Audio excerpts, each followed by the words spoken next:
So today I'm going to juice ginger, pineapple, and some lemon.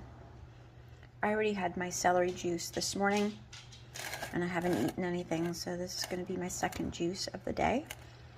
I don't know, I feel like juicing is really giving your body a break, and if you could juice things that are super beneficial, why not?